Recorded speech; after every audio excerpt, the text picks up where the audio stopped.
Jitahidi kufurahi kuniona.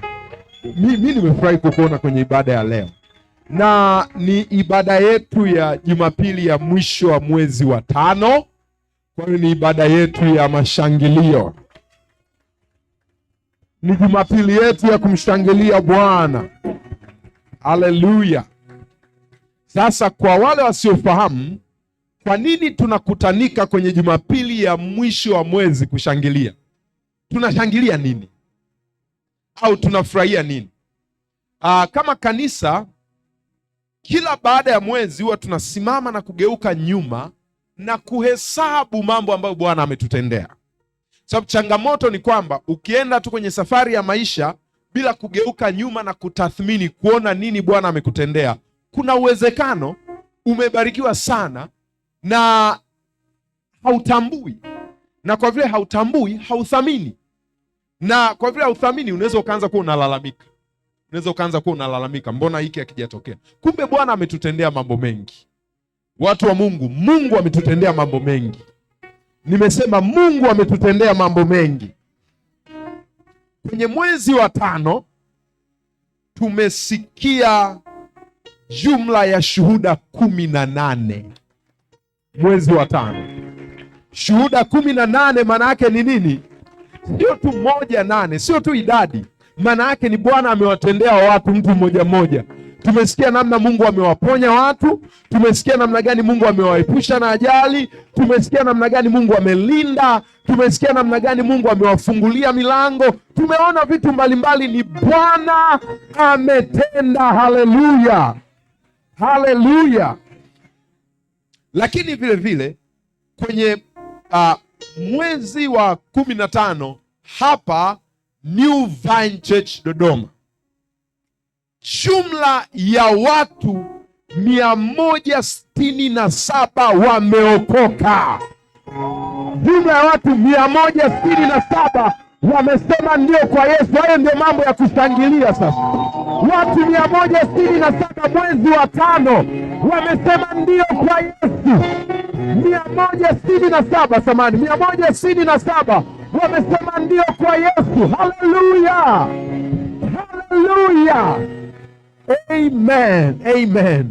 Na Jumapili iliyopita tuliomba ya kwamba mtuombee, tunaenda mji wa Singida ambapo tulikuwa na kongamano, na tulipofika Singida, kama ambavyo niliwaambia, mtuombee ya kwamba mamia waokoke, na Mungu amesikia maombi yenu. Mungu amesikia kuomba kwenu.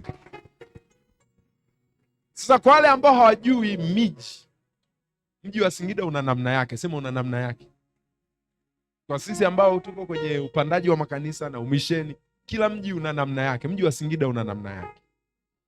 Jumla ya watu 332 wamesikia habari njema kwenye mji wa Singida. 332.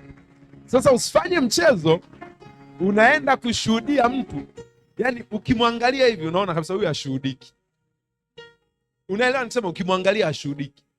Unaendaje kumshuhudia mtu kuna namna amevaa? Unaelewa nikisema kuna namna amevaa? Yani unaona macho. Wewe unaenda kumshuhudia, wewe unaweza ukajaribu alivyokaa, yani alivyokaa unaona macho. Tumeshaelewa nikisema unaona macho. Nimeongea kwa hekima. Kuna namna yani amevaa. Unagundua hapa nikienda kuna jambo litanisibu. Unaendaje kumshuhudia mtu?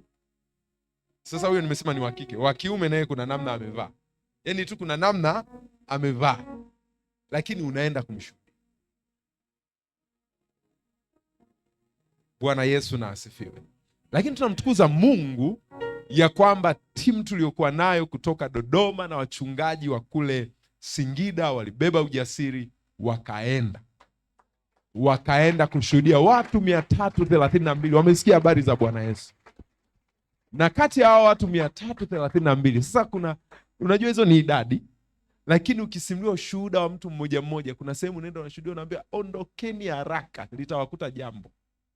Mume wangu akija hapa litawakuta jambo. Mnataka kusikia watu wangapi wameokoka? Jumla ya watu 110. Watu 110 wamesema ndio kwa Yesu. Wao, nimependa waliosimama, nimependa ulivyosimama, nimependa kwamba unashangilia. Unajua hiyo ndio inaleta furaha mbinguni. Watu 110 kwenye mji wa Singida ndani ya siku 3 wamesema ndio kwa Yesu. Atukuzwe Yesu, atukuzwe Yesu, atukuzwe Yesu. Haleluya, haleluya. Wow. Yesu ametenda. Bwana Yesu asifiwe. Yesu ametenda.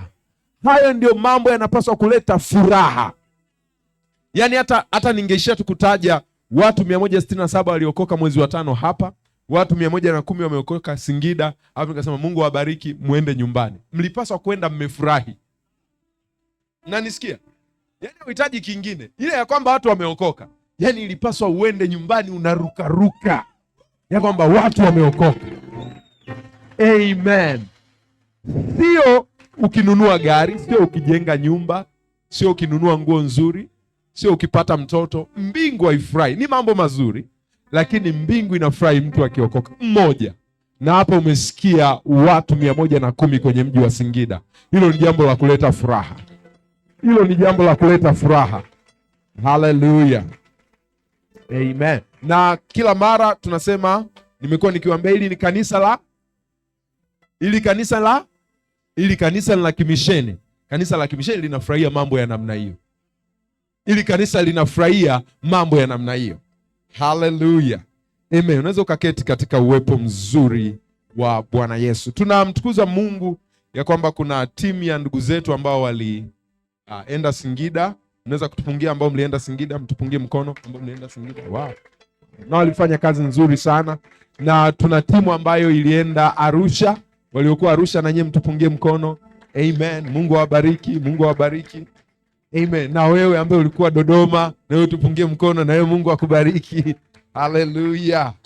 Amen. Na katika yote tumemwona Bwana. Amen. Sasa nataka tumtukuze tena Mungu. Ile Ebeneza mlimbaje ile? Hiyo nataka hiyo. Hiyo sasa. Mahali ulipo baada ya kusikia shuhuda zilizosikika, watu wangapi wameokoka? Nataka umfurahie Mungu kwa uelewa, sawa? Ebeneza, Ebeneza, Ebeneza, dansi yako ya kumshangilia Bwana. Ebeneza, na kelele zako za kumshangilia Bwana. Na mlio wako kumshangilia Bwana. Ebeneza, Ebeneza, Ebeneza, waweza. Ebeneza, Ebeneza, Ebeneza, waweza. Ebeneza,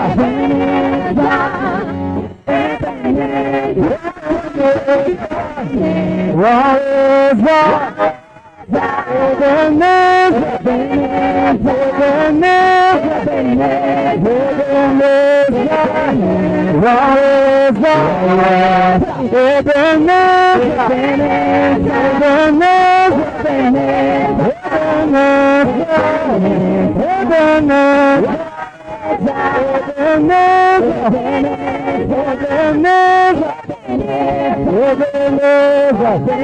Unashuka kidogo.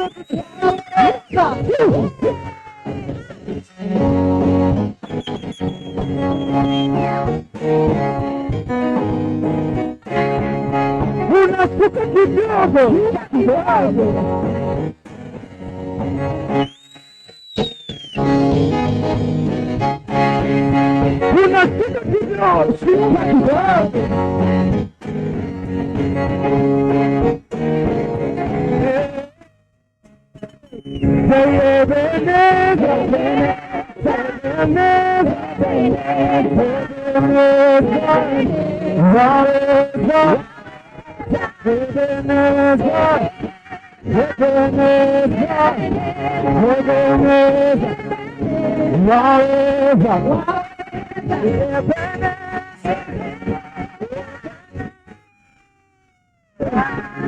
Yesu okoaye, waweza.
Huyu ni Mungu ametusaidia. Hata sasa Bwana ametusaidia. Mahali hapa tumefika ni Bwana ametusaidia. Amen. Unaweza ukaketi katika uwepo mzuri wa Bwana. Divine, Mungu awabariki. Tunaweza kuchukua nafasi zetu. Na hii kufundishe ya kwamba unaporudi nyumbani, jifunze kujikagua mwezi mzima. Hesabu mambo mangapi Bwana amekutendea. Itakusaidia kupunguza kulalamika au saa nyingine kulaumu, kwa sababu kweli ni kwamba Bwana ametutenda mema. Mimi nawaambia watu wa Mungu, Bwana ametutenda mema. Amen. Hallelujah. Amen. Nikukaribishe kwa ajili ya kujifunza neno la Bwana. Uko tayari kujifunza neno la Bwana? Una Biblia yako na una mahali pako pa kuandika? Nionyeshe Biblia yako, nionyeshe Biblia yako, nionyeshe Biblia yako, nionyeshe Biblia yako. Amen. Na kila mara tunasema kama hujabeba Biblia umejiandaa kufanya nini? Jiandaa kudanganywa. Kwa hiyo lazima uwe na sehemu ambayo unahakikisha mchungaji anachokisema ndio kimeandikwa hivyo. Amen. Asante. Leo mnakumbuka mara ya mwisho nimehubiri, nilihubiri wapi? Waefeso sura ya 2, si ndio? Mstari wa 1 mpaka wa 10, si ndio? Kwa hiyo leo tunaendelea sura ya 2 mstari wa 11 mpaka mstari wa 22 Waefeso. Na kitu ambacho nataka tutazame, labda mtu mmoja anaweza akatusomea kutokea tu kwenye display hizo za screen. Mtu mmoja anaweza akasoma kwa sauti, alafu kuna kitu nataka kukuonyesha kile ambacho Roho Mtakatifu atatusaidia kukitazama.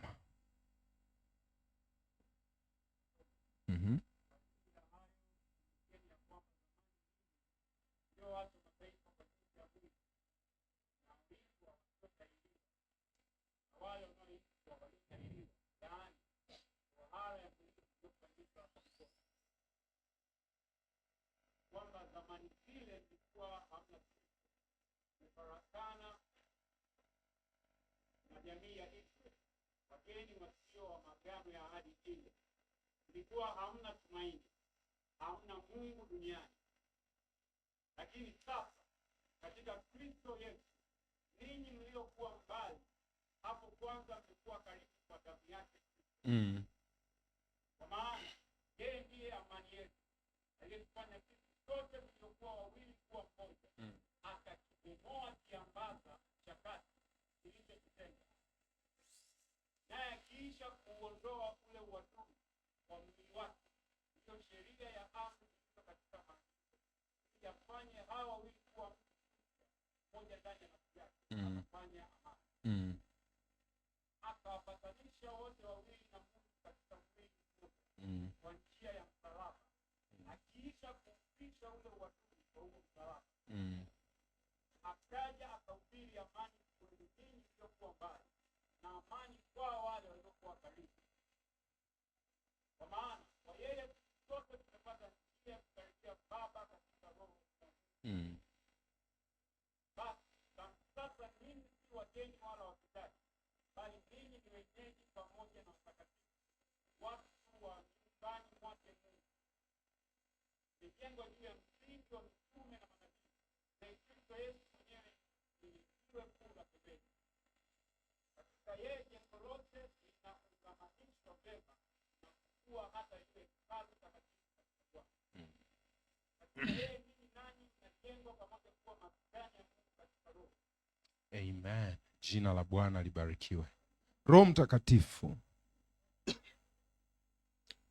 nisaidie kulifafanusha neno lako kwa namna ambayo Kristo utaeleweka katikati ya watu wako. Na limekuwa ni ombi langu tangu alfajiri ya leo, ya kwamba furaha ya wokovu, sio hisia, furaha ya wokovu itajengeka ndani ya watu wako. Watathamini kile ulichokifanya msalabani, na hiyo furaha itaenea kwenye kila eneo la maisha yao. Pokea sifa na heshima katika jina la Yesu. Amen. Amen. Bwana asifiwe. Sasa leo nitafundisha kwa mifano sana, na nitaomba nipate watu wawili hapa. Nitafundisha kwa mifano kwenye andiko ambalo tumeliangalia. Wakati watu wawili wanakuja kwenye andiko ambalo tumeangalia, tumeona kuna makundi mawili yanatajwa. Mmoja aje Uksamjo. Kuna makundi mawili yanatajwa. Kuna kundi moja, utakuwa unatembea na mimi. Kundi moja ukianzia mstari wa 11 na nafikiri na 12. Kundi la kwanza unaona linaitwa mataifa. Sawa? Mataifa, ambapo anasema ninyi. Sasa primary audience yake ilikuwa ni kanisa la Efeso. Ndio anaita ninyi hapo zamani. Hapo zamani ninyi mliokuwa wa mataifa. Labda nianze kwa kufafanua ili neno zamani. Zamani anayoizungumzia ni mgawanyo wa nyakati. Anazungumzia zamani, yani kabla ya Kristo kufa na kufufuka. Na tunajua Yesu alikufa na kufufuka kwa ajili ya nini? Kwa ajili ya nini? Kwa ajili ya dhambi, sawa sawa. Kwa hiyo anaposema zamani ni kipindi cha kabla ya Yesu hajaja akafa na kufufuka kwa ajili ya dhambi zetu. Tunasema zamani. Sasa anasema zamani, naomba karatasi hiyo ya blue. Ya blue. Sawa. Sasa anasema zamani ninyi mlikuwa nini? Mataifa. Sasa shika hivi ndugu, mataifa hivi mbele yako, sawa? Au ulikuwa mataifa sana, ndio maana ukishika kwa upana itakuwa nzuri. Safi, inaonyesha unasoma engineering. Zamani anasema mlikuwa mataifa. Sasa nisikize, anaposema mataifa hamaanishi, kwa sababu kwenye Kiswahili ukisoma mataifa unaweza ukadhani ni international. Sio mataifa kwa maana international, ila mataifa kwenye lugha ya Kiingereza ni Gentiles, mataifa. Sasa ili uweze kuelewa neno mataifa, naomba hiyo nyeupe, lazima vile vile ujue kuna wengine walikuwa wanaitwa taifa. Onyesha namna hii, inyanyue juu kidogo. Yes. Kwa hiyo anasema hivi, mgawanyo wa watu duniani, yani ukiitazama dunia ilikuwa na watu aina mbili tu. Kulikuwa na kundi la watu linaitwa taifa, halafu kulikuwa kuna kundi linaitwa mataifa. Na nisikia vizuri? Sasa ngoja nianze kukuonyesha. Baada ya huo mgawanyo, anaeleza mataifa walikuwa na sifa gani. Maelezo yanafuata pale. Anasema kwa ajili yao kumbukeni kwamba zamani, umeelewa zamani ni lini? Kabla ya Kristo. Ninyi mliokuwa watu wa mataifa kwa jinsi ya mwili, mnaoitwa wasiotahiriwa, na wale wanaitwa waliotahiriwa, yani tohara ya mwili iliyofanyika kwa mikono. Hiyo anafanya mlinganisho kati ya mataifa na taifa, na maelezo mengine yanayofuatia hapo, msiotahiriwa au waliotahiriwa kwa namna ya mwili. Hayo ni maelezo yanayoelezea mataifa na taifa. Kuna mtu anafuata vizuri? Kuna mahali na kupeleka, utafurahia. Mstari unaofuata anasema kwamba zamani zile, anaanza kuelezea mataifa walikuwa na maelezo yafuatayo. Mataifa, kama unaandika chini ya mataifa andika hamna Kristo. Hiyo ndio ilikuwa wasifu wao wa kwanza. Kama ukiletwa profile wasifu wa watu wa mataifa, moja, hawana Kristo, na yote nitakuja kuyafafanua. Mbili, mmefarakana na jamii ya Israeli. Sasa ikusaidie kujua taifa ni jamii ya Israeli au hapa. Hiyo ni sifa yao ya pili, wamefarakana na jamii ya Israeli. Tatu, wageni wasio na maagano ya ahadi ile. Wageni wasio na maagano ya ahadi ile. Kuna kitu kinaitwa ahadi ile, alafu hiyo ahadi inaambatanishwa na maagano. Anasema sasa nyie mlikuwa hamna maagano, nyie hamjaagana chochote, hamna makubaliano yoyote na Mungu. Alafu anasema mlikuwa hamna tumaini. Hicho ni kitu kingine. Cha ngapi? Cha nne. Hamna tumaini, hopeless. Ushasikia kuna mtu anasema ni hopeless kabisa? Mtu akikwambia hivyo unapiga makofi, unatabasamu. Mtu akikwambia wewe ni hopeless, you are so hopeless, hautaki kusema wow I'm hopeless. Ukiambiwa ni hopeless ni jambo la kusikitisha. Alafu anasema sifa nyingine, hamna Mungu duniani. Hiki ni kitu kizito. Hamna Mungu duniani. Nitakuja nikifafanue kwa upana. Sasa niruhusu nitaeleza kwa uhalisia, alafu baadaye nitaeleza kuwasaidia kuelewa. Sawa? Nitaeleza kwa uhalisia ilivyo, alafu baadaye nita display kwa namna ambayo mtaona. Sawa? Sasa ndugu wa mataifa, huyu ndugu ndio, sogea sababu kuna muujiza hapa nataka kusimama, afu rudi nyuma, sogea. Mataifa anahangaika kuelewa huyu. Mataifa ndio tulikuwa hopeless kiasi hicho. Bwana Yesu na atusaidie sana. Sasa Mtume Paulo, mwandishi wa huu waraka kwenda kwa Waefeso, anaandika akiwa na uelewa fulani kichwani kwake, na anaowaandikia sio wageni kwenye huo uelewa. Sasa huo uelewa inawezekana sisi hatuna, nataka niulete. Huo uelewa ni kwamba Mlishawahi kusikia kitu kinaitwa hekalu? Mlishawahi kusikia?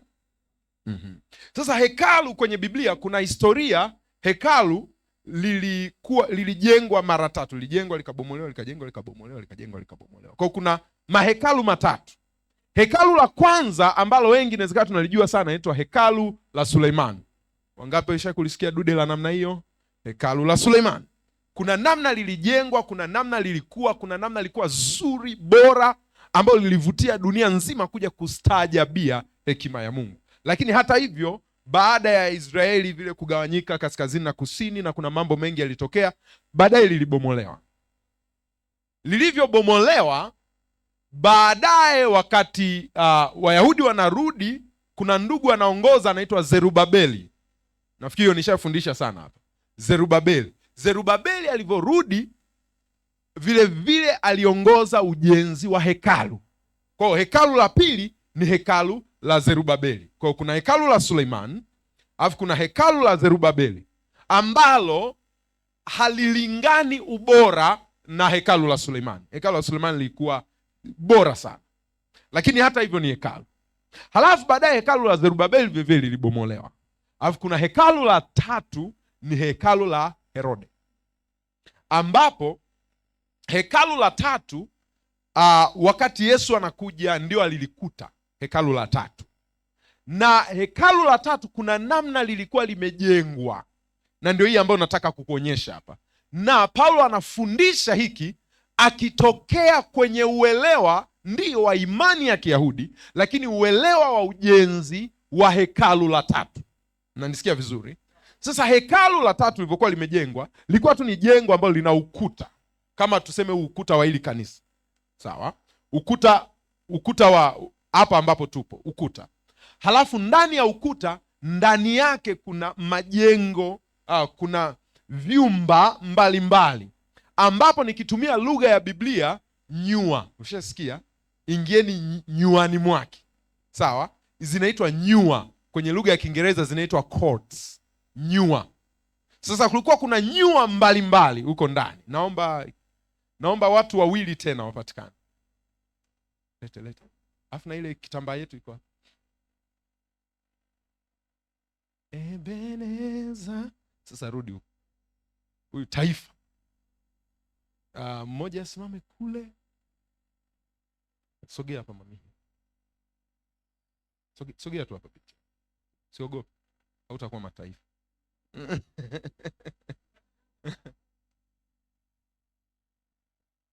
Bwana asifiwe kwa shuka la Kimasai.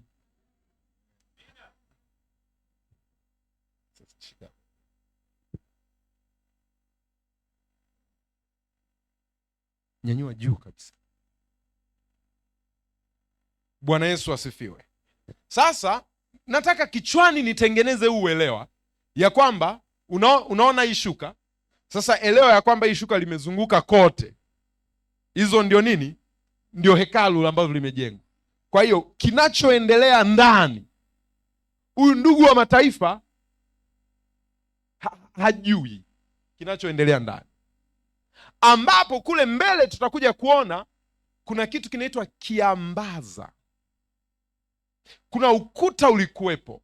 Kwa hiyo kuna nje ya hekalu, nje ya nyua za hekalu, halafu kuna nyua za hekalu ambako ndio watu wa taifa wako ndani. Naomba watu watatu. Nyie mtakuwa taifa, njoni. Maana unaona sasa hivi watu wanasita, wanaogopa kuwa mataifa. Wa kike awepo mmoja, wa kike mmoja.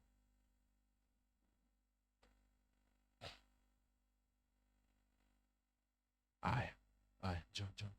Mmoja aje wa kiume. Sasa wewe umsogelee yule, watu wasione. Wewe alafu anayefuata wa kiume uwe baada ya Baraka. Alafu wa kike uwe Baraka anakuwa nyuma, alafu wewe, alafu dada anakuwa hapa mbele. Haya, onyeshe. Sawa, Bwana Yesu asifiwe.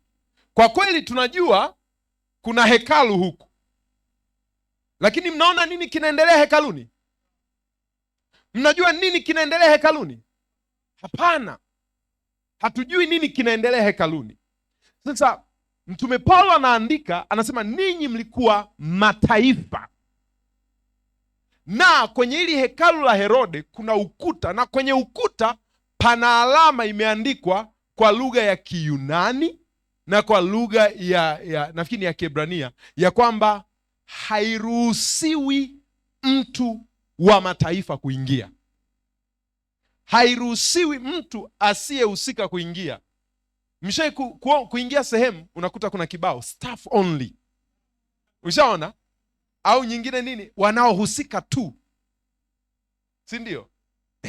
Kwa hiyo ilikuwa imeandikwa hivyo, kama hauhusiki hauruhusiwi kwenda, na kulikuwa kuna adhabu kama ukijaribu hata kwa bahati mbaya kuingia, na nitakuja kuonyesha kwenye maandiko. Ukijaribu kuingia, vipi, umechoka? Ukijaribu kuingia, adhabu yake ilikuwa ni kifo, ni mauti ukijaribu kuingia. Kwa hiyo hii kutengwa sio tu swala la ukuta, ilikuwa ni swala la sheria. Naona mnabadilishana. Ilikuwa ni swala la kisheria ya kwamba hauruhusiwi kuingia ndani. Bwana Yesu na atusaidie. Ngoja nikuonyeshe kwenye maandiko. Endelea kushikilia hivyo hivyo. Mnaelewa nini kinaendelea kwenye hekalu? Mnaona nini kinaendelea kwenye hekalu? Hapana. Sasa hapa nje hapa, hizi ndio zilikuwa nyua za mataifa. Watu wa mataifa wanaweza kuja hapa, wanaweza wakaja wakazagaa hapa. Hapa ndio Yesu alikuta watu wanabadilishana fedha. Hapa ndio Yesu alikuta watu wanauza wanyama wa dhabihu ambayo inatakiwa kufanyika ndani. Hapa ndio aliwakuta watu. Watu walikuwa wanaruhusiwa hapa. Unaweza kuja mwananzengo yoyote ukaja hapa, ukacheza hapa. Hao wasiotahiriwa, wasiomjua Mungu walikuwa wanaweza wakaishia hapa tu. Ibada ya Mungu haiwahusu. Dhabihu ya Mungu haiwahusu. Hawaruhusiwi kumwabudu Mungu. Hawana access na Mungu. Actually hawajui hata nini kinaendelea ndani kule. Nyie mnajua nini kinaendelea kule ndani? Lakini nimeita watu watatu, nimewagawia karatasi, lakini hamjui nini kinaendelea. Ndivyo ambavyo anasema watu wa mataifa walikuwa zamani. Lakini vile vile sio tu watu wa mataifa zamani, lakini mtu yeyote kabla hajamwamini Yesu Kristo ndivyo alivyo. Kuna mahali yupo, lakini kuna vitu hajui. Kuna ibada haruhusiwi kufanya. Na kwa hiyo kama ukiingia huku kuna furaha unapata, huyo mtu hiyo furaha hana. Watu wa Mungu wananisikia vizuri? Watu wa Mungu wananielewa? Sasa ndivyo ambavyo watu wa mataifa tulikuwa, ndivyo ambavyo hali yetu ilikuwa. Mtume Paulo anasema ndivyo ambavyo mlikuwa. Anasema mmefarakana na jamii ya Israeli. Ngoja nitumie huu ukuta kuonyesha kufarakana, kutengwa, uadui kati ya taifa na mataifa na taifa. Kulikuwa kuna hali ya uadui, kulikuwa kuna tension. Ndio maana mtu wa hapa akitaka kuingia, of course hapa kulikuwa kuna mlango unaitwa Mzuri, mnaujua, msha kusoma kwenye Matendo ya Mitume. Hapa kulikuwa kuna mlango mzuri, ukijaribu kuingia unauawa. Matendo ya Mitume sura ya 22, nitakuonyesha tu kwa haraka. 21 mstari wa 28 mpaka 29.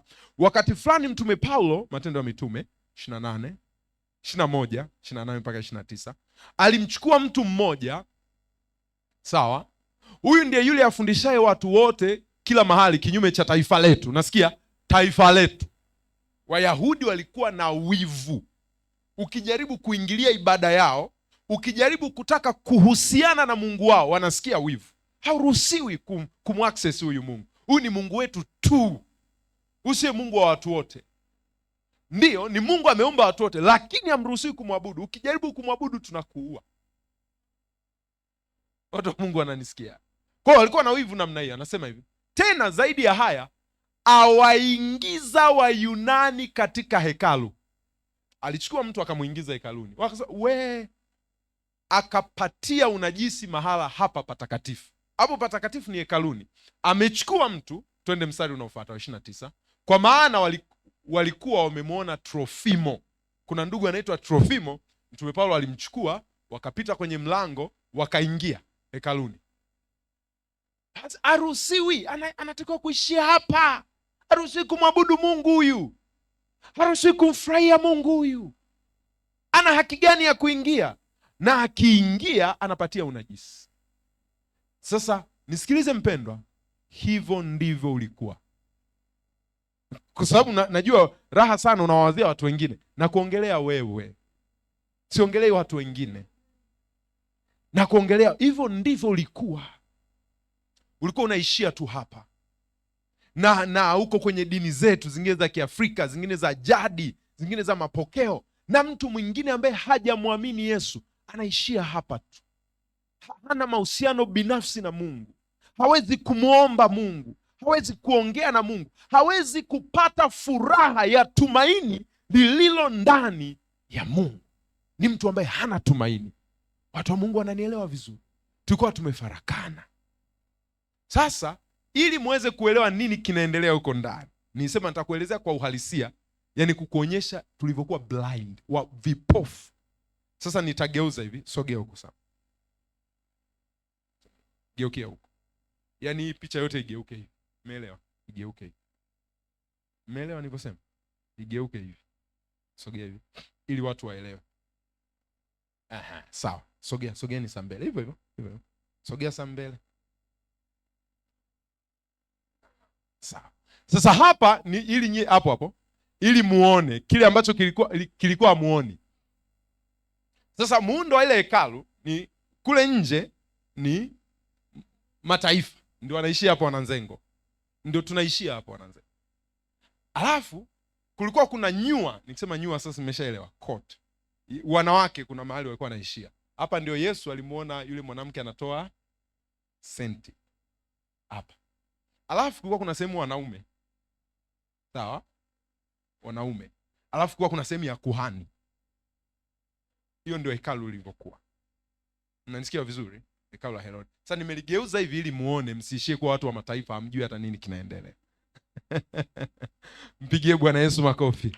Tunaweza kwenda kuketi. Asanteni kwa kunisaidia kufundisha. Sasa nataka hiyo taswira uwe nayo muda wote, sio hii niliyofundishia, ile ambayo mlikuwa hamuoni. Ile ambayo mlikuwa hamuoni. Sawa? Nataka muendelee kuwa na hiyo. Kwa huku nyuma huku kuna ibada inaendelea na kuna uadui kati ya mataifa na Waisraeli. Na kutokea kwenye huo uelewa ya kwamba taifa la Israeli peke yake ndio ambao Mungu muumbaji wa mbingu na nchi, Elohim, ndiye Mungu wao peke yao. Mzaburi anaandika kwenye 33:12 anasema, heri taifa au limebarikiwa taifa ambalo Bwana ni Mungu wao.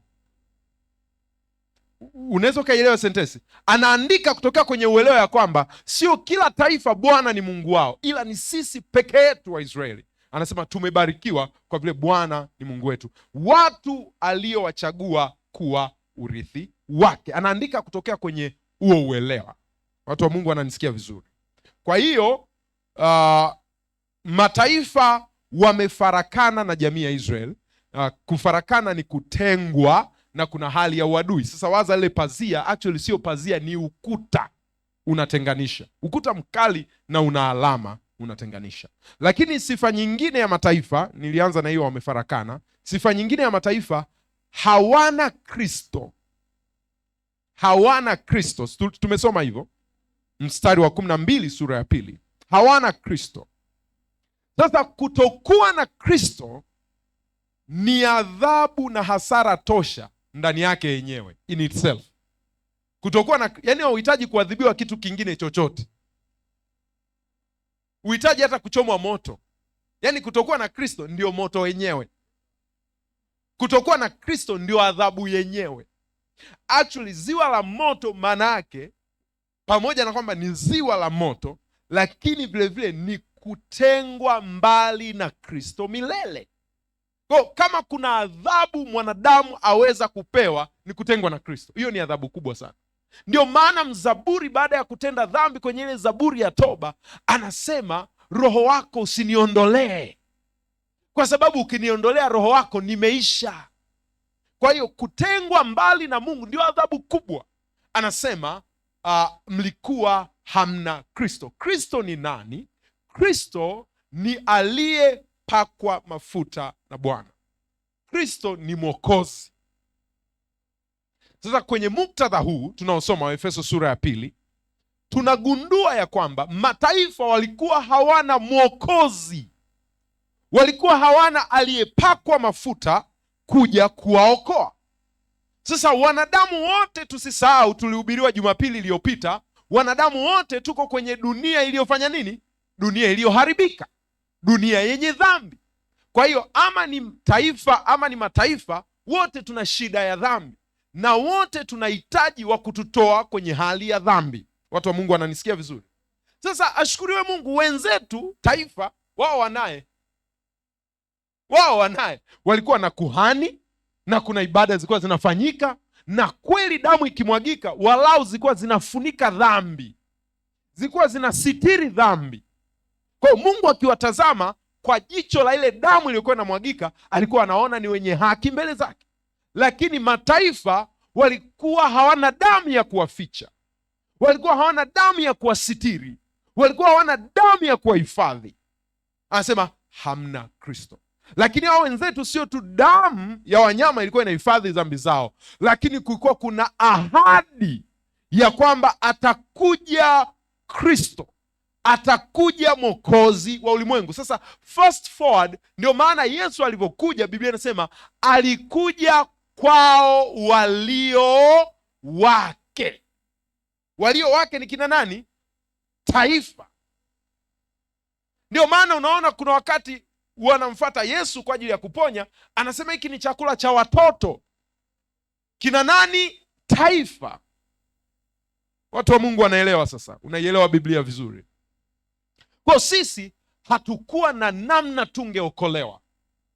Ahadi hao wenzetu wa taifa, kwenye Mwanzo sura ya 12 Mungu anamuita Ibrahimu, na kuna ahadi anatoa, kuna ahadi anasema, na hizo ahadi zote zilikuwa zao taifa. Sisi hatuna ahadi yoyote, hatuna Mwokozi, hatuna Kristo. Na sio tu hatuna Kristo kwenye wakati uliopo, hata ukituongezea miaka 1800 mbele hatuna Kristo. Kwa sababu kutokea kwa Wasukuma unapataje Mwokozi? Kutokea kwa Wanyiramba, wewe unapataje Mwokozi kutokea kwa Wanyiramba? Mwokozi anatokea kwa Wamakonde. Wamakua wanaletaje Mwokozi? Wandengereko wanaletaje Mwokozi? Wachaga, Mwokozi atokee kwa Wachaga? Mwokozi atokee kwa Wagogo wa Dodoma? Haiwezekani. Kwa hiyo sisi hatukuwa na ahadi ya kwamba kuna Mwokozi atatokea kwenye makabila yetu, kwenye mataifa yetu, lakini wenzetu walikuwa na Kristo. Kwa sisi tulikuwa hatuna Kristo. Na nielewa vizuri, kuna mahali pazuri na kupeleka. Hilo ni jambo la pili kuhusu mataifa, si ndio? Tumeona wamefarakana na jamii ya Israeli, kuna uadui. Lakini mbili, tumeona ya kwamba hawana Kristo. Jambo la tatu kuhusu mataifa, wageni wasio wa maagano ya ahadi ile. Ni wageni. Linapokuja swala la kumwabudu Mungu, watu wa mataifa, na naposema kumwabudu Mungu namaanisha Mungu Yehova, Mungu Elohim, sawa? Inapokuja swala la huyu Mungu, sisi ni wageni, tulikuwa hatuna hiyo access.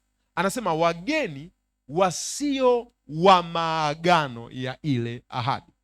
Sasa nataka nizungumze kidogo kuhusu ile ahadi ile, na nitaizungumza kwa haraka tu kwa kutumia Mathayo sura ya 1 ili kukuelewesha kuhusiana na ahadi ile.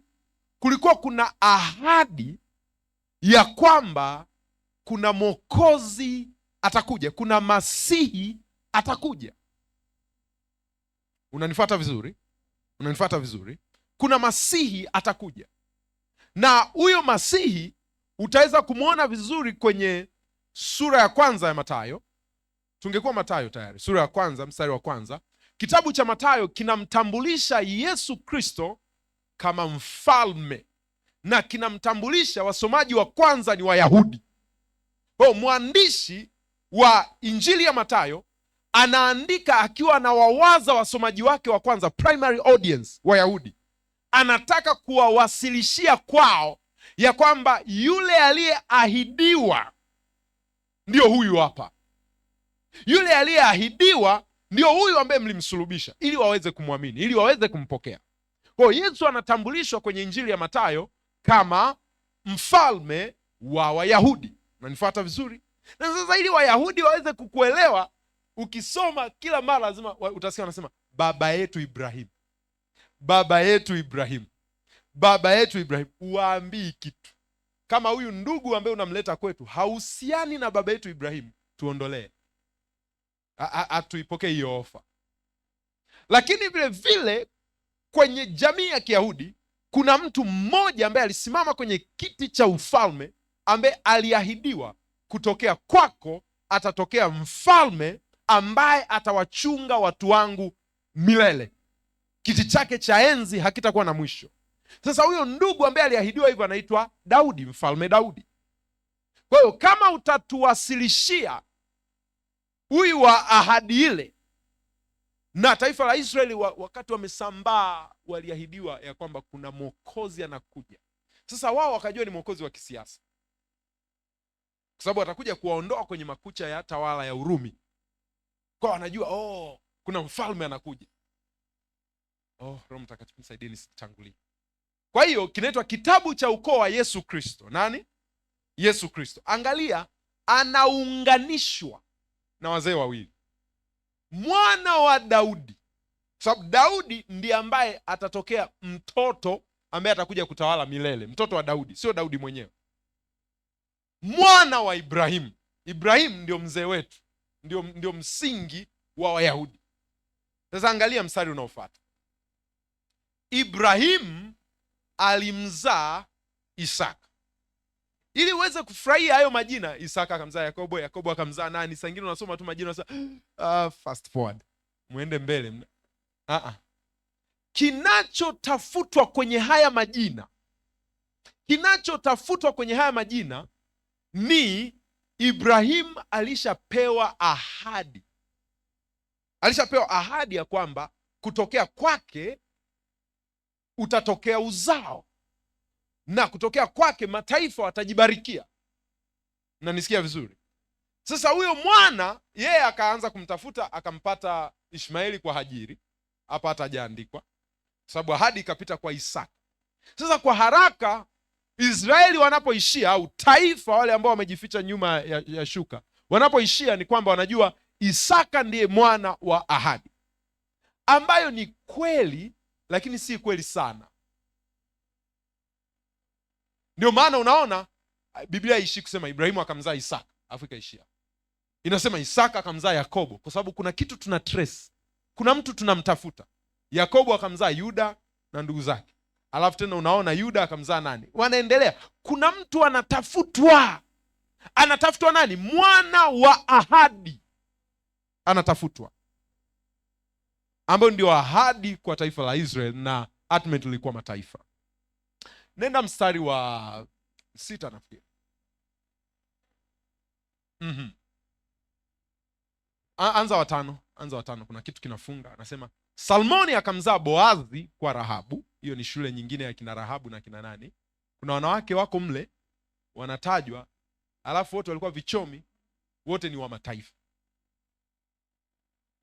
Yaani wote ni wabovu, wana sifa mbaya.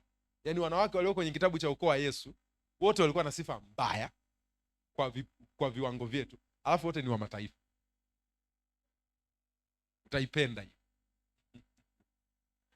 Boazi akamzaa Obedi kwa Ruthu. Obedi akamzaa Yese. Yese akamzaa, soma, mwanzoni walikuwa wanasema tu fulani akamzaa fulani, akamzaa fulani, akamzaa fulani. Hapa kuna jina linaanza kabla ya jina, mfalme Daudi. Kwa hiyo ni kukuwekea alama ya kwamba tumeanza kuhesabu wafalme, tumeacha watoto, tumeacha kutafuta watoto, sasa tunaanza kutafuta mfalme. Kwa hiyo wanaofuata hapo wanaanza wafalme, wanaanza kwa trust wafalme, wanaanza kwa trust wafalme. Alafu mstari wa 18 au wanafuata wafalme.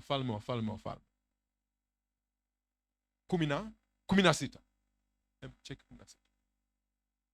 16. Okay. Yakobo akamzaa Yusufu. Kuna mstari wa 18 ndio nilikuwa nataka. Unaona, swala la kuzaa linaendelea kutafutwa. Halafu baada ya kuelezea watu walivyozaliwa, nasema kuzaliwa kwake Yesu Kristo kulikuwa hivi. Anaanza kutusimulia kuzaliwa kwake Yesu. Baada ya kuzaliwa Yesu, huoni tena anaendelea kusema akamzaa nani. Huoni tena swala la kuzaa linaendelea kuelezewa. Kwa hiyo kilichokuwa kinatafutwa, Ibrahimu akamzaa Isaka, akamzaa Yakobo, sijui mfalme Daudi akamzaa Suleimani, akamzaa nani. Ilichokuwa kinatafutwa ni akazaliwa Yesu. Kwa hiyo kutokea kwa Ibrahimu anatafutwa mwana wa ahadi, na kutokea kwa Daudi anatafutwa mfalme, na wote wanakuja kukutanika ndani ya Yesu Kristo. Kwa hiyo Yesu Kristo ni vyote, ni mwana wa ahadi na Yesu Kristo ni mfalme. Watu wa Mungu wananisikia vizuri? Sasa turudi, tumetokea Waefeso. Mnakumbuka? Usisahau tulikotokea. Tumetokea Waefeso. Tumetokea Waefeso, tunachokitafuta ni wageni wa maagano wa ahadi ile. Ahadi ile ndio hii hapa, ya kwamba yuko anayekuja, ni Masihi mfalme anakuja, ambaye ni Yesu Kristo. Kwa hiyo Yesu Kristo ilikuwa ni ahadi kwa taifa, sio kwa watu wa mataifa.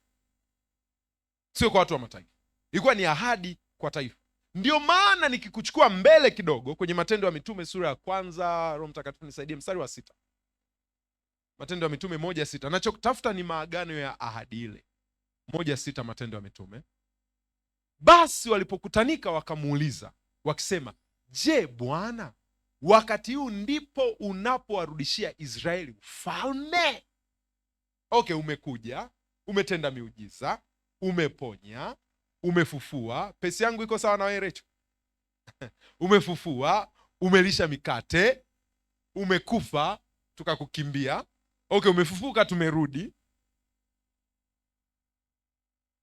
Hiki ndio kipindi unarudisha ufalme. Understanding yao, uelewa wao ni kwamba Yesu Kristo sio mwokozi kama mnavyojua nyie, sio atatuokoa kwenye dhambi. Atatuondoa kwenye utumwa. Na ndio maana kuna yule mama alikuja akasema, wajalie watoto wangu kwenye ufalme wako, mmoja akae kulia, yani mmoja awe Nchimbi, mmoja Mwigulu Nchemba. Wajalie watoto wangu, mmoja awe prime minister, mmoja awe vice. Kwa nini? Uelewa wao ni ufalme. Lakini baadaye Yesu anawaambia, sio kazi yenu kujua majira ambayo Baba amejiwekea katika ufalme wake, lakini mtapokea nguvu akiwajilia juu yenu Roho Mtakatifu, alafu mtakuwa mashahidi wangu kuanzia Yerusalemu, Yahudi, Samaria, hata miisho ya nchi. Sawa? Enendeni ulimwenguni mote, sawa, mkawafanye mataifa kuwa wanafunzi, kuwabatiza katika jina Baba, Mwana na Roho Mtakatifu. Mataifa yote ambayo ukiangalia ni ile Samaria hata miisho ya nchi, ambayo vile vile inafanana na maelekezo ya Mwanzo 1:27. Akawabarikia akasema, zaeni mkaongezeke, mkaijaze nchi na kuitisha, ambayo inaelezea agizo kuu. Watu wa Mungu wananisikia vizuri?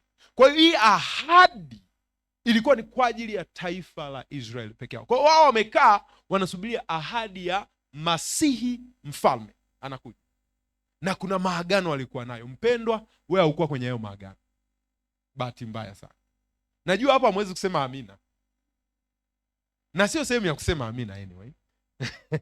Hatukuwa kwenye hayo maagano, na kuna maagano na kuna zile ahadi ambazo zilisemwa kwa Ibrahimu, uzao wako utakuwa hivi, uzao wako utakuwa hivi. Hizo ahadi zilikuwa zituhusu sisi. Ni jambo la kusikitisha. Bila Yesu si tungekuwaje? Lakini jambo la ngapi? La 4, kuhusu mataifa. Hamna tumaini. Hamna tumaini. Mataifa vile vile, sifa yao nyingine, walikuwa hawana tumaini. Hamna tumaini, na nitasema kwa sababu ya ibada ambayo iko nyuma ya pazia huku. Walau hawa ndugu wana uhakika hata baada ya maisha haya kuna nini kinaendelea. Ukiwauliza mataifa, okay, umeshapigika kwenye haya maisha, Ukifa unaenda wapi? Kinatokea nini baada ya kufa? Mataifa atasema sijui, au nikisema kwa lugha yetu atasema Mola atajalia. Sijui. Hatuna tumaini kuhusiana na maisha baada ya maisha haya. Hatujui ya kwamba kuna kufufuliwa kwa wafu. Ni concept ngeni kabisa kwa watu wa mataifa, ya kwamba wafu watafufuka. Wow. Watafufuka itakuwaje? Ndio maana kwa mimi ambaye nimesoma dini hizi, nimesoma contemporary religions, nimefanya comparative religions. Ukisoma kwenye dini, kwa mfano dini ya Kiafrika, ATR, African Traditional Religion, kuna namna wanafundisha watu wakifa wanaenda wapi. Wengine wakifa kuna mahali kwanza wanakuwa wanazengea. Ndio maana unasikia wanasema mwaga maziwa wazee wanywe. Wao wako wanazengea. Alafu baadaye wakishazengea nafikiri usijui wanaoza zaidi, wanaenda kwenye ngazi ya juu, daraja la juu. Ni concept fulani kichaa. Hata usingependa ni ukifa uanze kuzengea, unatuzengea nyumbani. Kwa nini? Hatuna uelewa kuhusiana na maisha baada ya haya maisha. Na moja ya swali ambao ni vizuri ujiulize, ambao linajibiwa kwenye mafundisho ya Biblia, baada ya maisha haya unaenda wapi? Wapendwa, mambo ya kusema sijui, Mungu atajua mwenyewe. Sio Mungu atajua, ni wewe ndio utakufa. Mungu hatakufa. Kwa hapaswi kujua baada ya maisha haya atakuwa wapi, kwa sababu yeye yupo. Wewe unatakiwa kujua kwa hakika. Sio kwa nafikiri, kwa maoni yangu, sio kwa maoni. Ujue kwa hakika baada ya maisha haya unaenda wapi. Sasa usipojua jibu la hilo swali, unaanza kukosa tumaini.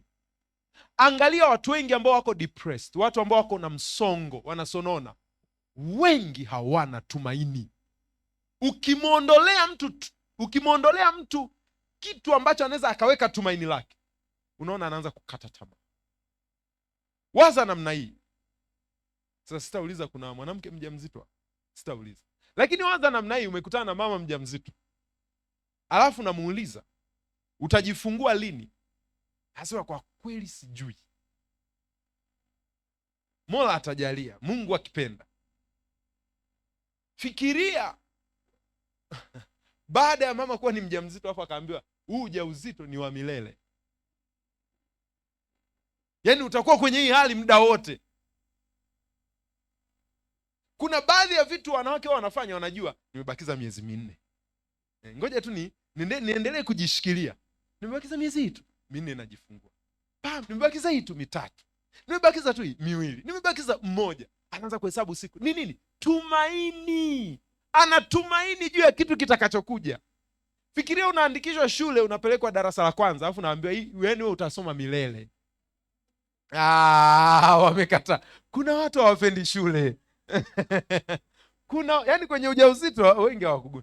Kwenye shule sasa hamna, hatuwezi kusoma milele. Kila unasoma tu kila siku, yani unaamka alfajiri vile. Na sisi ambao tulisoma tunabeba vidumu na ufagio wa chelewa, tunaenda kila siku alfajiri, unaamka unaenda shule.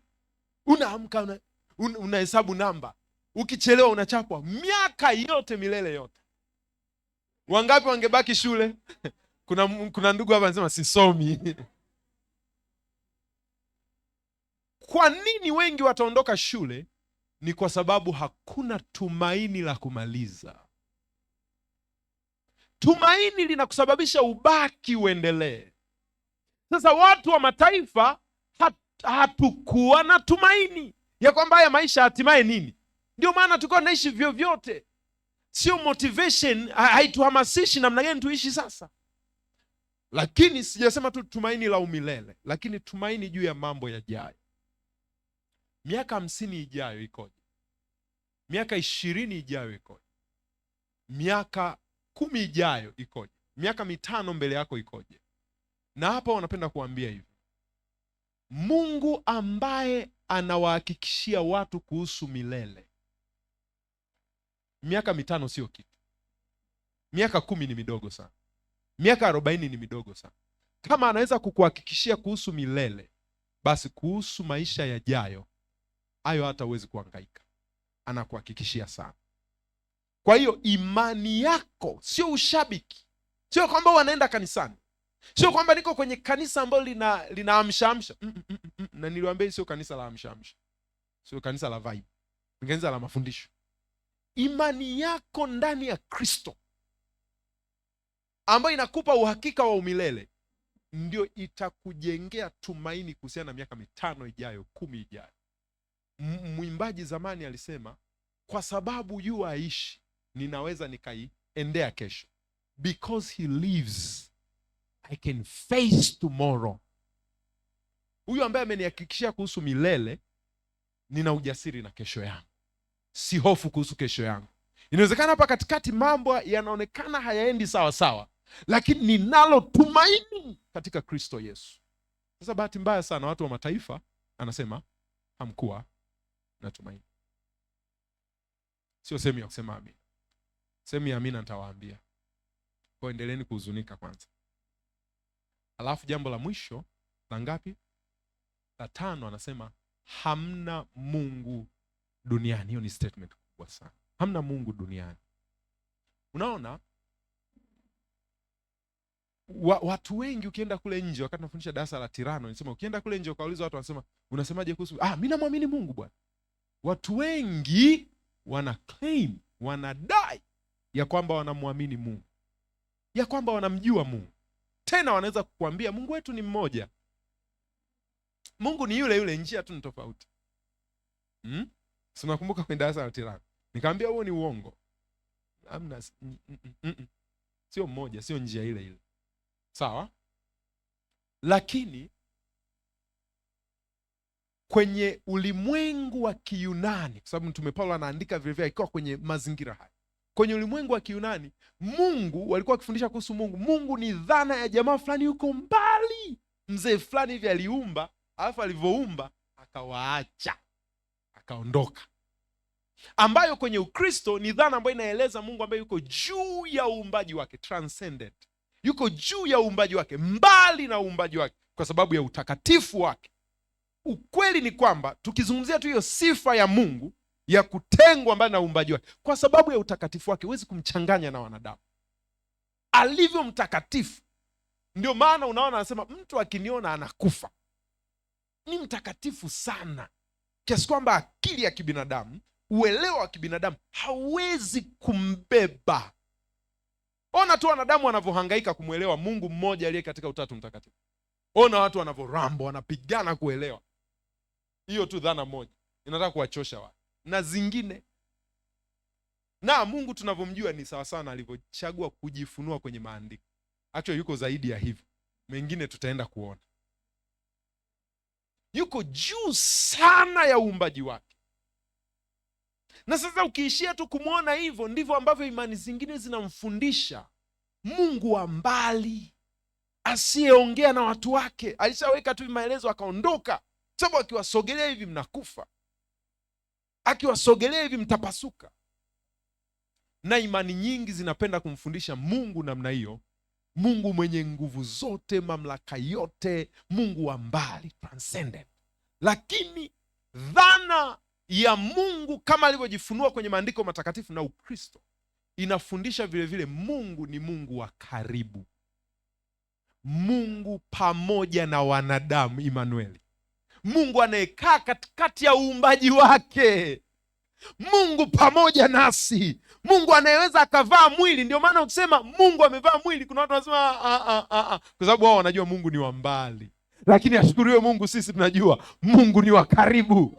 Mungu anaweza akakaa na watu wake, Mungu anaongea na watu wake, Mungu anajibu maombi ya watu wake, Mungu anawasikia, Mungu anawatendea, na ni Mungu anayewatendea, sio kipindi kilichopita. Ndio maana tunasikia shuhuda, Mungu anayetenda siku kwa siku kwa siku kwa siku. Na hiyo ndio maana ya kuwa na Mungu sio tu mbinguni, Mungu duniani. Mataifa walikuwa hawana Mungu duniani, ila Wayahudi walikuwa nao ujasiri ya kwamba tunaye Mungu duniani. Hizo ni habari mbaya sana kwa mataifa. mmekaa tu pale, mmekingwa na pazia la Kimasai. Sasa hilo ni pazia, kwa kuna ukuta. Mstari unafuata.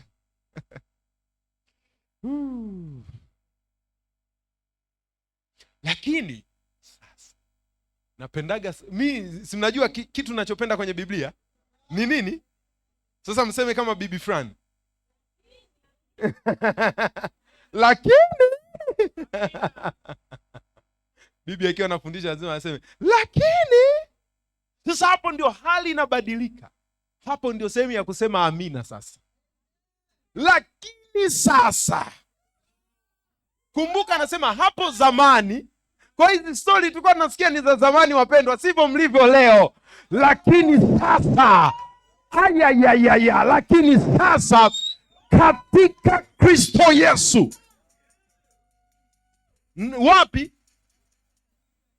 Wapi? Katika Kristo Yesu. Sasa katika Kristo Yesu. Kwa nataka kuonyesha eneo ambalo tumo ni katika Kristo Yesu. Ninyi mliokuwa mbali hapo kwanza. Hapo kwanza kumbuka sana, narudi kwenye mfano wangu, nisema uutunze. Tulikuwa hapa, kuna pazia limetuzuia, tuko mbali. Na mbali maana yake haturuhusiwi kushiriki mambo yanayomhusu Mungu. Haturuhusiwi hata kumuomba. Haturuhusiwi hata kupokea uponyaji. Kwa sababu ni chakula cha watoto na sisi ni mbwa. Ndivyo Biblia inasema. Sawa, hata kama hujapenda, ndio hivyo hivyo. Haturuhusiwi kupokea uponyaji. Haturuhusiwi kumsogelea huyu Yesu. Lakini sasa mmekuwa karibu kwa damu ya Yesu Kristo. Kwa hiyo hatuko mbali tena, kwa njia ya Yesu Kristo. Kwa njia ya Yesu Kristo. Nenda mstari unaofuata. Unaanza kuifurahia Biblia yako. Kuna watu walikuwa wanasoma Waefeso, anaenda sura ya 4. Naye alitoa wengine kuwa. Angalia, anasema kwa maana yeye, nani? Kristo Yesu ndiye amani yetu. Wow. Aliyetufanya sisi sote, nifate vizuri, fata train of thoughts, mtiririko wa wazo. Hapa wanaongelewa taifa na mataifa. Kwa anaposema sote ni taifa na mataifa, sio sisi sote. Yaani sisi sote hapa wote sisi ni mataifa. Ukitumia sisi sote kwa maana ya tulio ni mataifa. Kwa alitufanya sisi sote, yani taifa na mataifa, tuliokuwa wawili. Si umeelewa sasa? Kuwa mmoja. Tulikuwa wawili, tumekuwa nini? Mmoja. Naomba wale watu wangu wawili waje hapa, wale ambao walikuwa wameshika pazia. Alafu na taifa na mataifa na wenyewe waje, chukueni makaratasi yenu.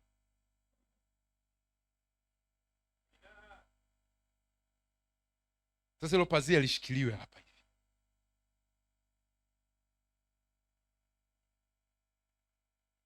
Au tubakie na tubakie ile kwamba hawaoni. Waoni. Sima mataifa ambao unaingia ndani. Wewe bado. Huyu mataifa vipi? Ameanza kuingia. Huyu mataifa vipi?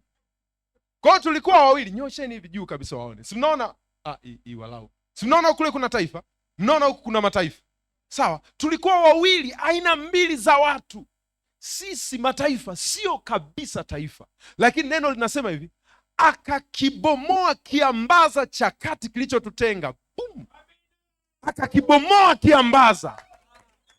Kwa hiyo ukuta ambao ulikuwa unatenga mataifa na taifa umebomolewa katika Kristo Yesu.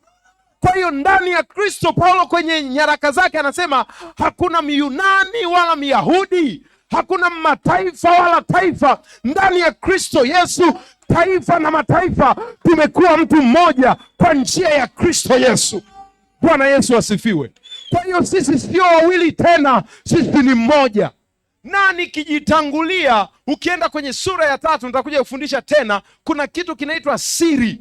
Na hiyo siri ni kanisa, ya kwamba mataifa ni warithi pamoja na taifa wa ile ahadi. Kwa hiyo vile ambavyo tulikuwa hatuna, tunavyo. Tulikuwa hatuna Mungu, tuna Mungu. Tulikuwa hatuna tumaini, mimi nina tumaini. Nina tumaini juu ya umilele. Nina tumaini juu ya miaka 50 inayokuja. Mimi sina depression, mimi sina msongo wa mawazo, kwa sababu Yesu anaishi. Amenihakikishia itakuwa salama, amenihakikishia itakuwa amani. Ninawezekana ninapita kwenye mambo magumu, lakini ya kwamba nina Yesu, ninatumaini. Nisaidie kusalimia watu kadhaa, wape high five, waambie ninatumaini. Waambie ninatumaini katika Kristo Yesu. Waambie jirani, sina msongo. Geukia watu wewe, onyesha unatumaini. Waambie ninatumaini. Waambie sina msongo wa mawazo. Waambie sijalemewa na matatizo, ninatumaini. Wenye tumaini waseme haleluya. Wenye tumaini waseme amen. Amen. Unaweza ukaketi. Ninatumaini. Amen, amen. Na wale mlikuwa mnatuzibia ninatumaini. Haleluya, ninatumaini. Kwa hiyo akakibomoa kiambaza. Kiambaza kimebomolewa. Kile ambacho kilikuwa kinatuzuia tusimuombe kimeondolewa. Kile kilikuwa kinatuzuia tusimfanyie ibada kimeondolewa. Kwa hiyo kile ambacho walikuwa nacho Wayahudi na sisi tunacho. Kile ambacho walikuwa wanajivunia nacho na sisi tunajivunia nacho. Haleluya. Tulikuwa hatuna Kristo, lakini sasa tunaye. Tulikuwa hatuna Mungu duniani. Mpendwa, huyu Mungu tuliye naye sio wakati ujao. Sio Mungu nitamuona. Unamuona. Huyu sio Mungu baada ya miaka 70. Huyu ni Mungu wa sasa. Tunaye Mungu duniani. Amen. Watakatifu wananisikia. Alafu jambo la pili ambalo nataka uone katika Kristo Yesu. Tumetransition, tumeenda kwenye lakini sasa. Sasa tumeweza kuwa karibu kwa damu ya Yesu. Kuwa karibu kwa damu ya Yesu inamaanisha tunaweza kuyasogelea mambo ya kiungu na kujihusisha nayo. Kuwa karibu, tunaweza kuyasogelea mambo ya kiungu na kujihusisha nayo. Mpendwa, kwa kile ambacho Yesu Kristo amekifanya. Ndio maana naona nyaraka zinaandikwa, zinafafanuliwa. Nasema tunao ujasiri wa kupaingia patakatifu. Tunao ujasiri tukisogelee kiti cha rehema kwa ujasiri. Na huu ndio ujasiri tulionao kwake. Tunaweza kuomba. Nisikilize. Ukiona mtu haombi, ukiona mtu analega kwenye kuomba, inakuambia theolojia yake kuhusiana na nini kinaendelea. Inawezekana bado anajiona ni mataifa. Inawezekana anafikiri bado kuna kiambaza. Mpendwa, kiambaza hakipo. Ukuta haupo. Najua wengine mlikuwa mjui kiambaza nini, kuanzia leo mmeshajua ni shuka ya Kimasai. Kiambaza ni ukuta ambao uko unazuia. Sawa? Kiambaza kimeondolewa. Unaweza ukamkaribia Mungu. Na Mungu haoni vibaya. Na huyu Mungu sio wa mbali, unaye Mungu duniani. Sio Mungu ambaye ameenda likizo. Tunaweza kuyakaribia mambo ya kiungu na kujihusisha nayo kwa sababu kiambaza kimeondolewa. Bwana asifiwe. Jambo la pili katika Kristo Yesu. Tumekuwa wamoja. Tumekuwa mmoja. Tumekuwa mmoja. Mstari unaofuata. Tumekuwa mmoja. Tuliokuwa wawili, tumekuwa nini? Tumekuwa mmoja. Nenda mstari unaofuata. Tuliokuwa wawili, tumekuwa mmoja. Ameondoa ule uadui kwa mwili wake. Nataka usikie. Tumeweza kukaribia kwa damu. Umesikia? Tunakaribia kwa damu. Halafu anauondoa ule uadui kwa mwili wake. Kwa Yesu alichokuwa anakifanya pale msalabani, alikuwa anaondoa ule uadui kati ya Wayahudi na wasio Wayahudi. Kwamba wakiingia wanaweza wakauawa. Sasa tunaweza tukaingia na tukawa salama. Tumekuwa wamoja. Na huo ndio inaanza kuanza kukufunulia kile kinachokuja kwenye sura ya 3 anapoanza kuelezea kuhusu kanisa. Ya kwamba kanisa ni sehemu ya umoja. Mnanifuata vizuri? Kanisa ni sehemu ya umoja. Haijalishi ya kwamba umezaliwa wapi, umekulia wapi, umelelewa wapi. Sisi ndani ya kanisa ni wamoja. Ukisikia tunasema kanisa ni familia, sio tu ni maneno mazuri. Ni kitu Yesu alikifanya msalabani, akatufanya kuwa wamoja. Nisikilizeni wapendwa, kwenye context hiyo tulikuwa nazungumzia taifa na mataifa, Wayahudi na wasio Wayahudi. Lakini nikija kwenye muktadha wetu, ukienda kwenye kabila lolote Tanzania, kuna namna wanajiita wao na kuna namna wanaita wasio kabila lao. Ndio maana nina ugomvi na hiyo ndani ya kanisa. Haiwezekani kama kanisa tuanze kujisema tu sisi ni Wagogo. Tulikuwa Mbabala kule, walisemaje kuhusu watu wengine ambao si Wagogo? Waliwaitaje? Wakonongo. Wakonongo ni watu wasio Wagogo. Wachaga wanawahitaji watu ambao si Wachaga, Chasaka. Wasukuma wanahitaji watu ambao si Wasukuma, Jogoli.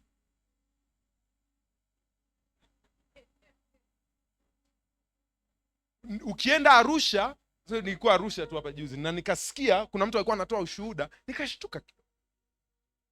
Wanaita watu ambao sio Wamasai na jamii hiyo wanahitaji Waswahili. Ero, si ndivyo? Yaani mtu ambaye si Masai wanamuita Mswahili. Na makabila yenu yote yanayo maneno. Sasa hayo maneno mnaweza mkajisikia salama sana. Of course kuna kitabu kinaitwa Africa's Enigma and Leadership Solution. Moja ya kitu ni kwamba Waafrika ni wakarimu sana kwa watu ambao si Waafrika, ila si wakarimu miongoni mwao. Angalia Afrika Kusini. Afrika Kusini wanaua Waafrika ambao wameenda kwao. Na hiyo ni kwenye makabila. Inawezekana na wengine sijui unataka kuwa unaambia usiende kwa sehemu fulani, usifanye hivi na hivi. Nisikilize, kiambaza kimeondolewa. Kiambaza kimeondolewa. Kwa hiyo huyo uliyekaa naye sio Jogoli, sio Chasaka. Huyo uliyekaa naye hapo sio Mswahili. Huyo uliyekaa naye hapo sio Mkonongo. Ayayayaya, tumekuwa wamoja kwa kazi ya Yesu ya msalaba. Mgeukie jirani yako, mwambie wewe sio Jogoli, mwambie wewe sio Chasaka, mwambie wewe sio Mkonongo, mwambie wewe sio Mswahili, mwambie wewe sio Mzungu. Mwambie wewe ni ndugu yangu katika Kristo Yesu. Ndani ya Yesu sisi ni wamoja. Kwa kazi ya msalaba hakuna Arsenal na Manchester. Naongea vizuri. Kuna watu, yani watu wa Arsenal wanawaangalia watu wa Liverpool, watu wa Man U wanawaangalia. Kuna ugomvi wa timu za mipira, watu wa Simba na wa Yanga wanaona wengine ni majogo, na Simba na Yanga wanaita sijui utopolo au nini au makolo. Kuna majina wanaita, kuna uadui unauona. Na labda niseme with a serious note, hakuna CCM na Chadema. Ongea kama mtumishi wa Mungu. Hakuna vyama vya siasa. Inawezekana kuna mwanasiasa unampenda, kuna falsafa ya siasa unaipenda, lakini ndani ya kanisa kilichokuwa kigumu kuondoa ni taifa na mataifa. Kama hicho kimeondolewa, kuna nini Yesu hawezi ondoa? Nisikilizeni wapendwa, sisi hatugawanywi na vyama vya siasa. Sisi ni wamoja katika Kristo Yesu. Hakuna mwanasiasa akugawe. Lazima waone ndugu zako ya kwamba hawa ni ndugu zangu. Haijalishi wako kwenye chama gani, lakini hawa ni ndugu zangu katika Kristo Yesu. Ninazungumza na watu, ninasema na watu, na hii najua itakusaidia na miaka ijayo, na kuna Watanzania wataangalia na miaka ijayo. Nasema kama mtumishi wa Mungu kwenye madhabahu ya Bwana, sisi ni wamoja. Kanisa ni moja, haliwezi kugawanywa, ni wamoja. Na huo umoja haukuletwa kwa vitabu, haukuletwa kwa mawazo mazuri. Huo umoja uliletwa kwa damu ya Yesu Kristo. Naongea na Watanzania. Sisi ni wamoja katika Kristo Yesu. Sisi ni wamoja katika Kristo Yesu. Kanisa ni moja katika Kristo Yesu. Ni hatari sana kuona kanisa tunaanza kuraruana, kusemana, kuparuana. Ni wamoja katika Kristo Yesu. Jambo la tatu katika Kristo Yesu. Sasa hapa angalia, muda wote anashughulika tukayakaribia mambo ya kiungu, alafu sisi ni wamoja. Anasema sisi yote, alianza kwanza akatupatanisha hivi, akashughulikia tofauti zetu, alafu baadaye akatuchukua akatupatanisha na Mungu. Mstari unaofuata, akawapatanisha wote wawili. Wale wawili, mataifa na taifa, njoni na tofauti zenu njoni nazo.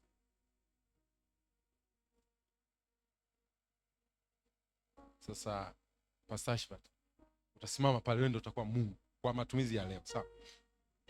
Njoni huko kwa leo tu, si mkatoka mkaanza kumuita hivi. Simama kule. Sasa hawa wana uadui, sawa? Geukia tu. Hawa wana uadui. Hapa katikati kuna kiambaza, tunakumbuka vizuri, kuna kiambaza. Sasa mpangilio wa andiko, sio mpangilio wangu, mpangilio wa andiko huoni anasema akawachukua mataifa akawapatanisha na Mungu, alafu akachukua taifa akalipatanisha na Mungu. Mpangilio wa andiko hauko hivyo. Andiko halijatiririka hivyo. Njoni huku taifa na mataifa. Hawa wametengana, sawa? Lakini andiko lilivyopangiliwa linaonyesha kwamba alianza kushughulika na hawa, sawa? Kwa Yesu akiwa pale msalabani akaondoa hiki kitu akakiangusha, akaondoa hiki kitu akakiangusha, ndio unaona kile kiambaza kikaondoka, shikaneni mkono, alafu akawapatanisha, alafu ndio akaenda akawapeleka, akaenda akawapatanisha na Mungu, akawapatanisha na Mungu. Mnaona mtiririko wa andiko? Mnaona mtiririko wa andiko? Kwangu naona ni hatari watu wetu wako kwa Mungu alafu wetu wametengana, lakini kila mmoja anasema amepatana na Mungu na huyo amepatana na Mungu, ila wao wametengana. Sivyo Biblia inasema, sivyo Biblia inasema. Biblia inasema kwanza aliondoa kiambaza wakapatana, halafu wao ndio akawapatanisha na Mungu. Mnapata huo mtiririko? Kwa hiyo mpendwa, asanteni. Mpendwa, nisikize vizuri, sikuelewi kabisa ukisema tumetofautiana. Unasema huyu ni Arsenal, mimi siwezi kula kwenye sahani ya mtu wa Arsenal. Huyu ni Simba, huyu ni Yanga, huyu ni CCM, huyu ni Chadema, huyu ni nini. Hamwezi kukaa pamoja. Nini eti tuko? Biblia inaonyesha tumepatanishwa. Ukionyesha kwamba hatujapatanishwa kwa kazi ya Yesu na umepatana na Mungu, ni kuitukana kazi ya Yesu ya msalaba, ni kutusi ambacho Yesu alikifanya msalabani. Watu wa Mungu wananisikia? Napenda mstari wa 19 napoenda kuhitimisha. Basi sasa, tangu sasa. Unajua tulikuwa tunaongelea zamani. Basi. Unajua basi? Yaani wale ambao tulisoma kwenye mambo ya arts kule HGL. Yaani sasa pale una drive point on conclusively. Kwa kuhitimisha. Henceforth, therefore. Basi tangu sasa ninyi si wageni wala wapitaji, bali ni wenyeji. Ninyi ni wenyeji pamoja na watakatifu, watu wa nyumbani mwake Mungu. Wapendwa wangu, sisi si wageni. Ngeukie jirani yako, mwambie mimi sio Mswahili, mwambie mimi sio Chasaka, mwambie mimi sio Mkonongo, mwambie mimi sio Jogoli, mwambie mimi sio Mzungu, mwambie mimi sio mgeni, mimi wala sio mpitaji. Mwambie mimi ni ndugu yako, mimi ni ndugu yako. Mwambie mimi na wewe ni watu wa nyumbani mwake Mungu. Haleluya! Sasa hicho ndicho Yesu alikifanya msalabani. Ninapohitimisha nataka kusema hivi, kama kuna sehemu ya kustaajabiwa inapaswa iwe kanisani. Yaani mtu akija kanisani aseme, wow, hawa si walipaswa kuwa Jogoli, Mkonongo, Mswahili, mbona wako pamoja? Wow, anapaswa kushangaa. Kanisa inapaswa sio iwe maajabu 7 ya dunia, inapaswa kuwa maajabu pekee ya dunia. Pale sijui kwenye 7 wonders, sijui ziko 8 siku hizi za dunia. Kanisa inapaswa kuwa maajabu pekee ya dunia. Watu ambao kule nje wangepigana, lakini unaona they are brothers, they are sisters, wanakaa pamoja, wanatenda pamoja, wanafurahiana. Na ndicho ambacho nilikuja kuhubiri. Sikusema nahubiri ujumbe gani. Nimekuja kuhubiri kanisa ni ajabu pekee ya dunia. Ni ujumbe nilikuwa nimeuandika mwishoni. Somo nilikuwa nimekusudia niliseme mwishoni. Kanisa ni ajabu pekee ya dunia. Watu wa Mungu wananisikia. Watu wa Mungu wananielewa. Ile furaha ambao wanayo waliookoka. Wewe unatumaini. Wewe unatumaini. Hata kuna namna unaimba, kuna namna unamsifu Bwana. Unajua, kuna namna inaonyesha kuna mtu hana tumaini. Kuna namna inaonyesha mtu hana tumaini. Na kuna namna inaonyesha unatumaini. Kuna namna unaimba inaonyesha unatumaini. Kuna namna unashangilia inaonyesha wewe ndio, kuna vitu havijatiki sasa, ndio sina kazi sasa, sijaajiriwa sasa hivi. Lakini no, hiyo haiondoi tumaini. Hiyo haiondoi tumaini eti. Ile ya kwamba sijala chakula haimaanishi sina tumaini. So, tumaini langu sio chakula, tumaini langu ni Kristo Yesu. Kuna namna unanyanyua mikono yako, kuna mikono ya tumaini.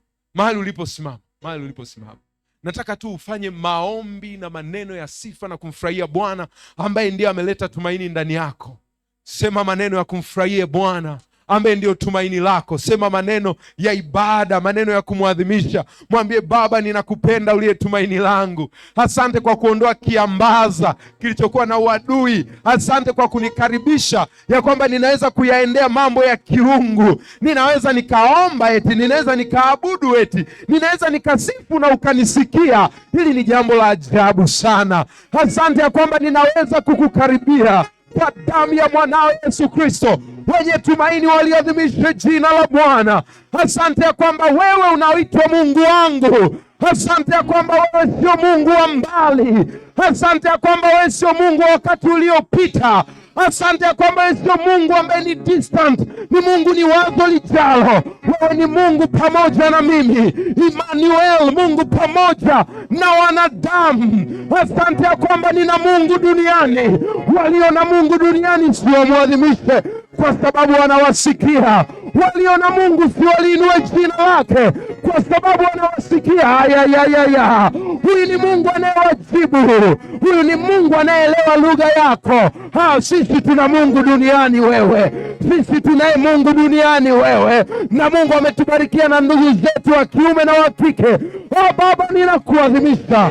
Endelea kulitukuza jina la Bwana. Endelea kulitukuza jina la Bwana. Endelea kumfurahia Bwana. Itikia somo hili. Mfurahie Bwana, mfurahie Bwana Yesu. Yesu, tunakupenda. Asante kwa ajabu ulioifanya kwa kazi yako msalabani. Sio tu ni tukio la kihistoria, sio tu kwamba Kristo alikufa, sio tu kwamba Kristo alifufuka. Kuna miujiza mingi ilitokea kwa kazi yako ya msalaba. Watakatifu wanamfurahia Bwana. Kanisa linamfurahia Bwana. New Vine Church inamfurahia Bwana. New Vine Church inampenda Bwana. Si wanampigia makofi watakatifu, si wanamshangilia kwa kelele watakatifu. Wanaonyesha kwamba wanalo tumaini. Wanatumaini na maisha ya umilele. Wanatumaini na maisha yajayo. Wanatumaini katika kesho. Wanatumaini katika siku zijazo. Baba, tunakupenda. Yesu, tunakufurahia. Yesu, tunakufurahia.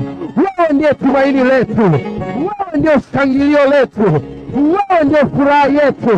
Ndani yako tuna furaha. Ndani yako tuna shangwe. Ndani yako tuna furaha. Baba, pokea tukuzo. Pokea ibada yetu.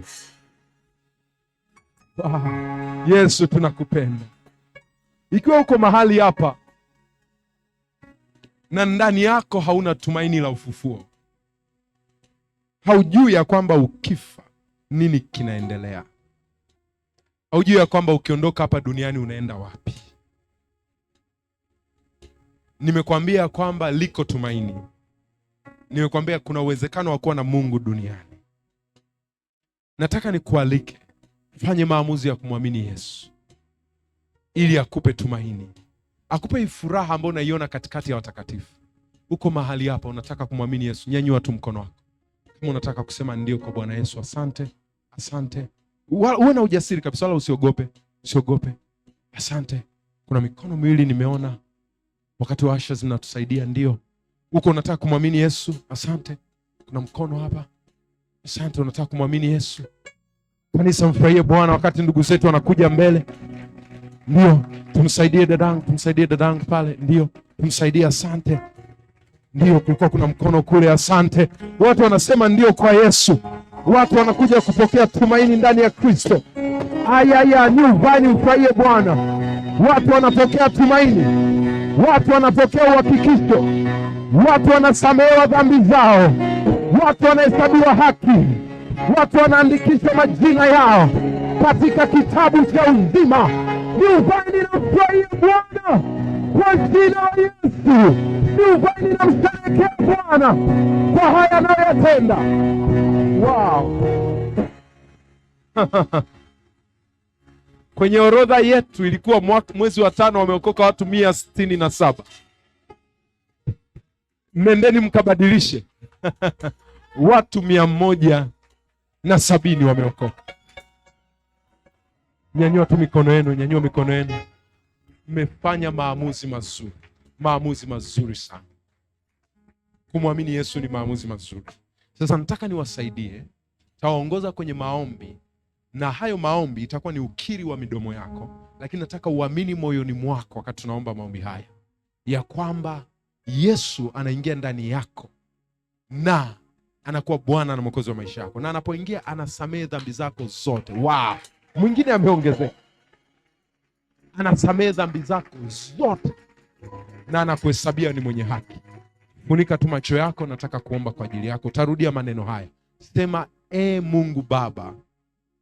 Sema kwa sauti, Mungu Baba, nimesikia neno lako na nimetambua ya kwamba mimi ni mwenye dhambi na dhambi zangu zimenitenga mbali na wewe. Ninaomba leo hii uingie ndani ya moyo wangu, uwe Bwana na Mwokozi wa maisha yangu. Ninakupa maisha yangu, uyatawale na kuyaongoza katika jina la Yesu. Katika jina la Yesu. Asante Baba kwa kunipenda. Asante Yesu Kristo kwa kuniokoa. Katika jina la Yesu. Amen. Amen. Tunao ndugu zetu 4 wameokoka. Tunao ndugu zetu 4 wamesema ndio kwa Bwana Yesu. Amen. Nataka niombe kwa ajili yenu. Nyanyua tu mikono. Nyanyua mkono wako juu. Baba, katika jina takatifu la Yesu, neno lako linasema, tumsaidie. Hiyo nilikuwa najua itatokea. Tumsaidie tu, funika. Neno lako linasema, mbinguni kuna furaha mwenye dhambi mmoja akitubu. Na leo wako 4 ambao wametubu. Sante kwa nguvu yako ya msamaha. Na maadamu Yesu Kristo umeingia ndani yao, adui haruhusiwi kuingia. Wasaidie kwamba watasimama katika wokovu kwa jina la Yesu. Wasaidie kwamba wataendelea katika wokovu kwa jina la Yesu. Saidia kwamba watasimama, watadumu katika wokovu kwa jina la Yesu Kristo. Amen. Relax. Mungu yuko kazi. Relax.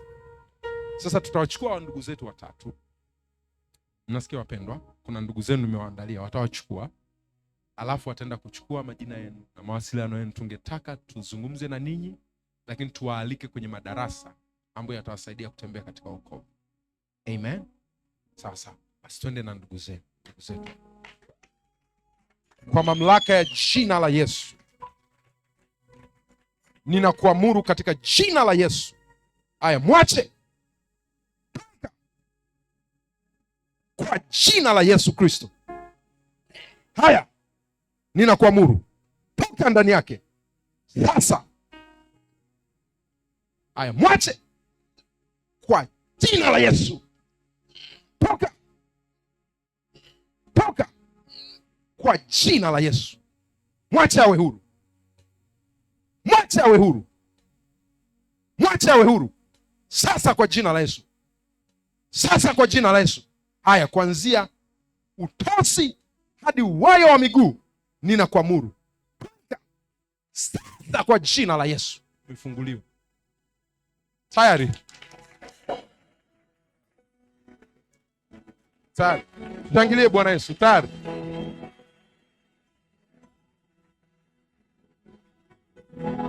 Naomba tumsaidie kwa huko.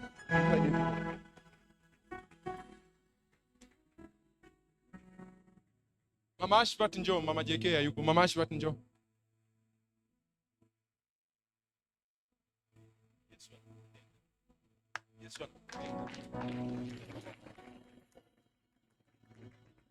Yesu anakupenda Mary.